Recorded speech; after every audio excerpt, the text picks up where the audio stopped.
घबराओ नहीं मित्र, मैं तुम्हारा समाधान अवश्य करूंगा। और उसे अपने साथ राजमहल ले गया। कहानी में आगे बढ़ने से पहले आप सबको राजा वीरसेन के बारे में बताता चलूं। राजा वीरसेन चंद्रावती नगर के बहुत ही दयालु और प्रतापी राजा थे।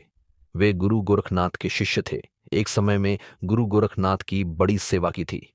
राजा की सेवा से प्रसन्न हो गुरु गोरखनाथ ने उन्हें एक बोलने वाला हीरामन नाम का तोता दिया था। वह तोता बड़ा विद्वान था। राजा वीरसेन तोता से पूछे बिना कोई भी कार्य नहीं करता था।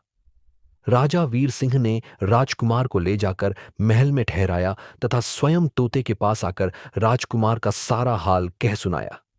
तोते ने राजकुमार को अपने पास बुलाकर कहा, हे मित्र, तुम उस स्त्री के चक्कर में पड़कर क्यों अपने प्राण गंवाते हो? उसमें रूप की केवल ऊपरी चमक है, भीतर से वह विष की बूटी है। गनीमत यही है कि आप वहां से भागने में सफल हो गए। और अगर फिर भी तुम्हारा दिल नहीं मान रहा तो मेरी यह कथा सुनो। वर्धमान नगर में एक पठान रहता था। उसकी स्त्री बड़ी ही सुंदर तथा रूपवान थी, लेकिन वह चरित्रहीन थी। उस स्त्री का एक बेटा था। स्त्री की गांव के ही एक चंडाल व्यक्ति भैरव से यारी थी। जब पठान मजदूरी करने जाता तब भैरव आता और उसके साथ ऐश करता। जब पठान के आने का समय होता तब वह वहां से निकल जाता। एक दिन उस स्त्री का लड़का यह सब देख लेता है और सारा हाल अपने पिता पठान के आने पर उसे कह देता है।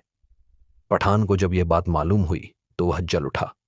गुस्से में उसने अपनी उस स्त्री को खूब मारा, पीटा।